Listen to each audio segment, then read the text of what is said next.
আমি বললাম, গুরুজি, আপনি আমার সাথে কি করছেন? আমি আপনার নিকট গান শিখতে এসেছি, অন্য কিছু নয়। গুরুজি বলল, গান তো তোমাকে শিখাবই, আর এর জন্যই তোমাকে একটু পরীক্ষা করে নিতে হবে। দেখি তুমি পারো কিনা। আমি বললাম, গুরুজি, কি পরীক্ষা? গুরুজি বলল, আমার মনোরঞ্জন করা। আমাকে তুমি একটু খুশি করতে পারবা? আসলে তোমাকে আমার কাছ থেকে বাকি নিতে হবে, আর তার জন্য তোমাকে আমার সাথে একটি কাজটি করতে হবে। আমি বললাম, কি কাজ গুরুজি? গুরুজি বলল, মাত্র অনুষ্ঠান করে এসেছি। আমি খুব টায়ার্ড, আমি খুব ব্যথা অনুভব করছি। মনে হয় গাড়ির ঝাড়ে আমাকে একটু মেসেজ করে দাও। আমি বললাম, আচ্ছা ঠিক আছে। তারপর গুরুজি আমাকে এমন জায়গায় মেসেজ করতে বলল, সেখানে ধরতেই আমার মাথা গরম হয়ে গেল। আমি তখন ভয় পেয়ে যাই। একটু পরেই গুরুজি অন্যরকম আচরণ করা শুরু করল এবং আমাকে জোর করার চেষ্টা করল, যা শুনলে বন্ধুরা তোমাদের কলিজা লাফ দিয়ে উঠবে। তাহলে চলুন বন্ধুরা, গল্পটি শুরু করি। তবে গল্পটি শুরু করার পূর্বে তোমাদের নিকট আমার বিশেষ অনুরোধ, তোমরা অবশ্যই আমার চ্যানেলটি সাবস্ক্রাইব করে আমাকে সাপোর্ট করবা। হ্যালো বন্ধুরা, আমি রিমকি। আমার বর্তমান বয়স ২৫।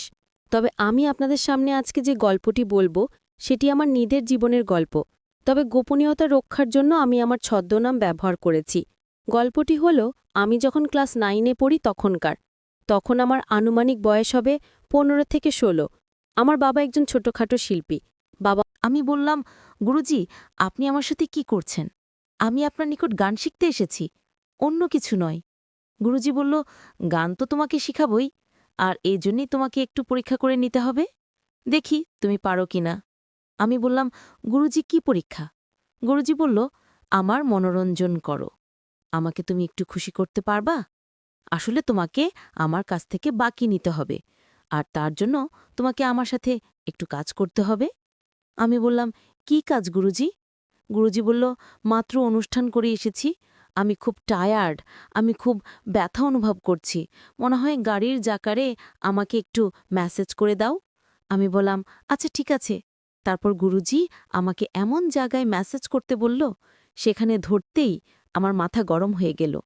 আমি তখন ভয় পেয়ে যাই।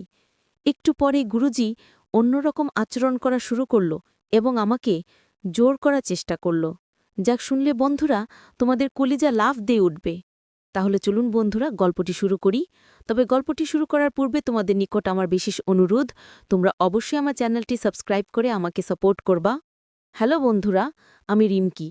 আমার বর্তমান বয়স ২৫। তবে আমি আপনাদের সামনে আজকে যে গল্পটি বলবো সেটি আমার নিজের জীবনের গল্প। তবে গোপনীয়তা রক্ষার জন্য আমি আমার ছদ্মনাম ব্যবহার করেছি। গল্পটি হলো, আমি যখন ক্লাস 9-এ পড়ি তখন আমার আনুমানিক বয়স হবে ১৫ থেকে ১৬। আমার বাবা একজন ছোটখাটো শিল্পী। বাবা মা দুজনই বাউল গান খুব পছন্দ করত, আর আমার বাবা মায়েরও স্বপ্ন আমি একজন নামকরা বাউল শিল্পী হই। আর আমারও ছোটবেলা থেকেই বাউল গান করার খুব শখ। আমি প্রতিনিয়তই বাউল গান করার চেষ্টা করতাম, আর মাঝে মাঝে বাবা মার সাথেও বাউল গানের অনুষ্ঠানে যেতাম। গানের শেষে দর্শকরা যখন হাততালি দিত, তখন আমার খুব ভালো লাগত। মনের মাঝে তখন আরও বেশি প্রেরণা পেতাম শিল্পী হওয়ার। দর্শকমণ্ডলী, বুঝতেই পারছেন, আমি আজকে যে ঘটনাটি বলছি সেটি আমার বয়স যখন ১৫-১৬, মাত্র আমার যুবতী বয়স শুরু হলো, দেখতেও খারাপ ছিলাম না। আমার চেহারা এত সুন্দর ছিল যে আমি সাজলে আমাকে পরীর মতো দেখা যেত, আর আমার গঠনগাঠনও ছিল দেখার মতো। বিশেষ করে পিছনটা এতই আকর্ষণীয় ছিল যে আমি যখন হাঁটতাম তখন আমার হাঁটার উঠানামার শৈলিক দৃশ্যটা দেখে হাজারো পুরুষ তাদের রাতের ঘুম হারাম হয়ে যেত। আমার উঠতি বয়স তখন যে কোনো পুরুষ আমাকে দেখলেই আমার দিকে হাঁ করে চেয়ে থাকত। বিশেষ করে আমার বিশেষগুলো ছিল অনেক আকর্ষণীয়। ছেলেরা আমাকে দেখলেই ইয়ার্কি মারত। আমি তাদের ইয়ার্কি পেয়ে অনেক মজা পেতাম। তখন তো আর এত কিছু বুঝতাম না। ছেলেদের ইয়ার্কি পেলে ভালোই লাগত। প্রতিদিন অনেক ছেলে প্রস্তাব পেতাম, কিন্তু মন দেওয়ার মতো কাউকে পেতাম না। মূলত আমি যেরকম ছেলে খুঁজতেছিলাম তেমন ছেলে পেতাম না। একদিন একটি ছেলে, আমি যখন স্কুল থেকে আসছিলাম তখন মোটরসাইকেলে করে আমার পিছু নিল। ছেলেটি দেখতে অনেক হ্যান্ডসাম, উচ্চতা ৫ ফুট ৭-৮ ইঞ্চি হবে। একটু নির্জন জায়গায় গিয়ে মোটরসাইকেল থেকেই আমাকে বলে, হ্যালো সুন্দরী, লাভ ইউ, তুমি অনেক সুন্দর, তোমাকে আমার মনে ধরেছে। এই কথাটি বলেই চলে গেল। বাট আমি তাকে কিছুই বলতে পারলাম না। পরের দিন এই ছেলেটি আবার আমার পিছু নিল, মোটরসাইকেলে থেকেই আমাকে একটি ফুল আর একটি প্যাকেটে কতগুলো দামি দামি চকলেট দিয়ে কিছু না বলে লজ্জায় চলে গেল। আমিও তারইটি নিলাম। নিয়ে বাসায় গিয়ে দেখি চকলেটের প্যাকেটের ভেতর একটি কাচকে একটি মোবাইল নাম্বার দিয়ে রেখেছে। তার দেওয়া প্যাকেটের ভেতরে কাগজটির মধ্যে লেখা, যদি আমাকে আপন মনে করো তাহলে আমার রিকোয়েস্ট রইল আমাকে একটি ফোন দিবা। আমি তোমার ফোনের অপেক্ষায় রইলাম। পরের দিন আমি তার নাম্বারে কল দিতেই সে আমার ফোন পেয়ে আনন্দে আত্মহারা হয়ে উঠল। এইভাবে তার সাথে আমার প্রতিদিন একটু একটু করে কথাবার্তা চলতে থাকে। আর অপরদিকে আবার বাবা মা আমাকে বলল, রিমকি, তুই আমাদের একমাত্র মেয়ে, তোকে নিয়ে আমাদের অনেক স্বপ্ন, তুই বড় হয়ে অনেক নামকরা শিল্পী হবি, তোকে নিয়ে আমাদের অনেক আশা। মা, তুই কি আমাদের আশা পূরণ করবে না? আমি বললাম, বাবা, তোমাদের আশা পূরণের জন্য আমি সব কিছু করতে প্রস্তুত, তোমরা বলো আমাকে কি করতে হবে। তারপর বাবা একটু চুপ করে থেকে বলল, মা, তোকে অনেক বড় বাউল শিল্পী হতে হলে একজন বড় গুরুজির নিকট থেকে শিক্ষা নিতে হবে। এখন আমরা চাচ্ছি দেশের নামকরা একজন বাউলের নিকট তোকে পাঠাতে। সে তোকে অনেক বড় শিল্পী বানাতে পারবে। আর তোর মেধাও একেবারে খারাপ না। এখন তুই কি বলছো মা? আমি বললাম, বাবা মা, তোমরা যা করো তাতে আমার কোনো আপত্তি নাই। তোমরা যদি মনে করো যে বড় বাউল শিল্পীর নিকট থেকে আমাকে শিক্ষা গ্রহণ করতে হবে, তাহলে তাই করো। তারপর আমার বাবা বলল, ঠিক আছে মা, তাহলে আমরা তোকে অনেক নামকরা একজন বাউলের নিকট শিক্ষা গ্রহণ করার জন্য পাঠানোর ব্যবস্থা করছি। এদিকে ছেলেটির সাথে আমার প্রতিদিন কথা বলতে বলতে এক প্রকার প্রেমের সম্পর্কে গড়ে ওঠে। তারপর একদিন ছেলেটিকে আমি আমার সব কথা বললাম আমার জীবনের লক্ষ্যের কথা। আমি বললাম, আমি অনেক বড় বাউল শিল্পী হতে চাই, আর এই ব্যাপারে আমার যথেষ্ট অভিজ্ঞতাও আছে। এখন তুমি কি? ছেলেটি বলল, সমস্যা নাই, আমিও একজন বাউল প্রেমী, বাউল গান আমিও অনেক ভালোবাসি, আর এজন্য তোমাকে আমিও যথেষ্ট হেল্প করার চেষ্টা করব। এদিকে আমার বাবা মা একজন নামকরা বাউল শিল্পীর সাথে কথা বলে আমাকে সেখানে পাঠানোর ব্যবস্থা করেছে।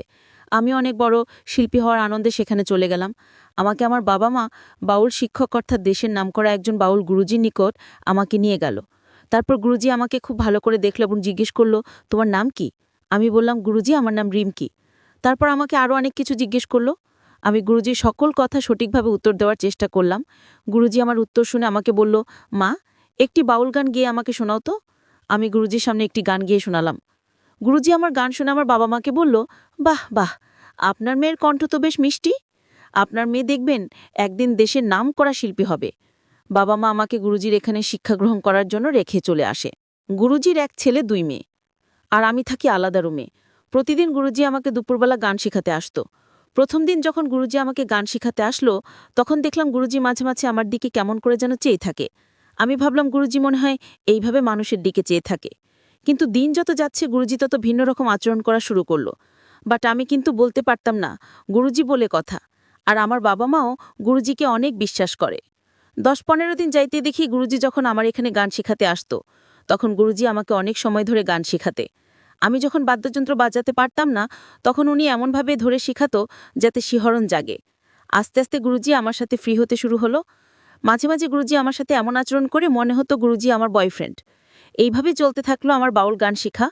একদিন গুরুজি আমাকে গান শেখাচ্ছিলেন, আর গান শেখার সময় মাঝে মাঝে আমার সাথে আবেদনময়ী হওয়ার চেষ্টা করছেন। ঠিক এমন সময় আমার প্রেমিক আমাকে ফোন দিয়ে বলল, যেন কেমন আছো? আমি বললাম, ভালো আছি, তুমি কেমন আছো? সে বলল, জি, আমিও ভালো আছি। সে বলল, জানো কি করছো? আমি বললাম, গুরুজি আমাকে গান শেখাচ্ছেন। তারপর সে বলল, আচ্ছা ঠিক আছে, তাহলে গান শিখো, আমি পরে কল দিব। এই বলে সে ফোন রেখে দেয়। আমি ফোন কাটার পর গুরুজি আমাকে বলল, কে ফোন দিয়েছিল? আমি বললাম, গুরুজি, আমার ফ্রেন্ড। তারপর আমাকে গুরুজি বলল, ছেলে নাকি মেয়ে? আমি বললাম, গুরুজির ছেলে। তখন গুরুজির মনটা দেখি খারাপ হয়ে গেল। তারপর গুরুজি আমাকে বলল, এখন এইসব ফ্রেন্ডশিপ বাদ দাও, বড় শিল্পী হতে হলে আগে গুরুজির সাথে প্রেম করো আর গুরুজিকে খুশি করো। আমি ভাবলাম গুরুজি আমার সাথে মজা করছে, কিন্তু আস্তে আস্তে গুরুজির আচরণ আমার সাথে রহস্যজনক মনে হলো। এইভাবে 1 মাস চলে গেল। 1 মাস পর গুরুজি আমাকে বলল, রিমনি, আমরা একটি বড় বাউল অনুষ্ঠানে কক্সবাজার যাব। সেখানে 3টি অনুষ্ঠান, আর সেখানে 3 দিন থাকব। কক্সবাজার প্রথম দিন অনুষ্ঠান শেষ করার পর আমরা সকলেই কক্সবাজার একটি আবাসিক হোটেলে উঠলাম, আমাদের টিমের সকলেই আলাদা আলাদা রুমে।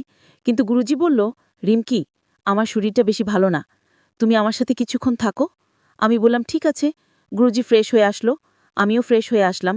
গুরুজি আমাকে বলল, রিমকি, আমার মাথা খুব ব্যথা করছে, আমার চুলটি একটু টেনে দাও। আমি বললাম, ঠিক আছে গুরুজি, আমি টেনে নিচ্ছি। তারপর গুরুজি দেখলাম তার বেগ থেকে একটা কিসের জানি ট্যাল না মলমেই, জিনিসটা আমি ভালো করে চিনতে পারলাম না।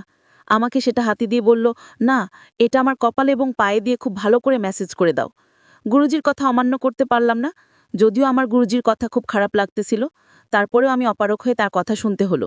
আমি যখন গুরুজির পায়ে মেসেজ করছিলাম, তখন গুরুজি আমাকে বলল, রিমকি, আর একটু উপরে। আস্তে আস্তে গুরুজি আমাকে এমন জায়গায় মেসেজ দিলে বলল, সেখানে মেসেজ দেওয়ার পরেই আমি চমকে গেলাম। তারপর গুরুজি একটা ইলেকট্রনিক সিদ্দিক কলকি ধরালো এবং আমাকে এমন একটি জিনিস খেতে দিল। আমি বললাম, না গুরুজি, আমি খাবো না। তারপর গুরুজি বলল, এটা জার্মানি সরা, খেলে অনেক মজা পাবে, হয়তো কোনোদিন তুমি এটা খাও নাই, একবার খেয়ে দেখো, অনেক টেস্ট। আমি গুরুজির কথায় এটা খেলাম। একটু পর দেখি আমার কেমন জানি করতেছে, কেন জানি বারবার কিছু পাওয়ার জন্য আমি পাগল হয়ে যাচ্ছি। কিছুক্ষণ পর দেখতে পেলাম গুরুজি আমার সাথে অন্যরকম আচরণ করা শুরু করলো। আমি তো পুরাই অবাক হয়ে গেলাম। জীবনে কোনোদিন এমন পরিস্থিতির শিকার হই নাই, তাই আমার খুব ভয় ভয় লাগছিল। হঠাৎ দেখি গুরুজি এক ভিন্ন রকম কায়দায় আচরণ করতে শুরু করলো। গুরুজি তখন আর স্বাভাবিক ছিল না। কোনো কিছু পাওয়ার আশায় গুরুজি যেন পাগল হয়ে গেল। তখন আমি বললাম, গুরুজি, আপনি আমার সাথে কি করছেন? আমি আপনার নিকট গান শিখতে এসেছি, অন্য কিছু নয়। গুরুজি বলল, গান তো তোমাকে শিখাবই, আর এই জন্যই তোমাকে একটু পরীক্ষা করে নিতে হবে, দেখি তুমি পারো কি না। আমি বললাম, গুরুজি, কি পরীক্ষা? গুরুজি বলল, আমার মনোরঞ্জন করা। আমাকে তুমি একটু খুশি করতে পারবা? আসলে তোমাকে আমার কাছ থেকে বাকি নিতে হবে, আর তার জন্য তোমাকে আমার সাথে একটি কাজটি করতে হবে। আমি বললাম, কি কাজ গুরুজি? গুরুজি বলল, মাত্র অনুষ্ঠান করে শেষ এসেছি, আমি খুব টায়ার্ড, আমি খুব ব্যথা অনুভব করছি, মনে হয় গাড়ির জাকারে, আমাকে একটু মেসেজ করে দাও। আমি বললাম, আচ্ছা ঠিক আছে। তারপর গুরুজি আমাকে এমন জায়গায় মেসেজ করতে বলল, সেখানে ধরতে আমার মাথা গরম হয়ে গেল। আমি তখন ভয় পেয়ে যাই। একটু পরে গুরুজি অন্যরকম আচরণ করা শুরু করলো এবং আমাকে জোর করে চেষ্টা করলো। আমি কোনোভাবেই রাজি হচ্ছিলাম না। তারপর সে আমাকে এমন কৌশল অ্যাপ্লাই করতে লাগলো, আস্তে আস্তে আমিও তার প্রতি দুর্বল হতে লাগলাম। কেমন জানি একটু একটু করে ভালো লাগতে শুরু করলো। কিন্তু গুরুজি তো আমার চাইতে প্রায় 25 বছরের বড়, আর বিশেষ করে গুরুজির বিশিষ্টও তো অনেক ধারালো। আর এদিকে আমি জীবনে কারোর সাথে এমনটা করিনি। এক পর্যায়ে যখন প্রথম আমার সাথে এমন করলো, আমার কাছে মনে হলো আমার উপর আসমানটা ভেঙে পড়ল। অনেক ভয়ানক একটা রাত ছিল আমার জন্য। গুরুজি সিদ্ধি খাইয়া লইছে, তাই এত শক্তি। এইভাবে প্রায় 2 ঘন্টা বিনোদন করার পর গুরুজি ঘুমিয়ে পড়ল। পরের দিন সকালে আমি অসুস্থ হয়ে পড়লাম। আমি বললাম, গুরুজি, আমি বাড়ি চলে যাব, আমার খুব খারাপ করছে। তারপর গুরুজি আমাকে গাড়িতে তুলে দিল, আমি বাড়ি চলে আসলাম। বাড়িতে আসতেই বাবা মা আমাকে দেখে ডাক্তার আনলো। এরপর প্রায় 1 মাস চিকিৎসার পর আমি সুস্থ হলাম। 1 মাস পর আমার প্রেমিকের সাথে আমার কথা। আমি বললাম, তুমি আমার সাথে একটু দেখা করতে পারবা? সে বলল, অবশ্যই পারবে। তারপর তার সাথে আমি দেখা করি এবং তাকে বলি, আকাশ, তুমি কি আমার ভালোবাসা? সে বলল, অবশ্যই। তারপর আমি বললাম, তাহলে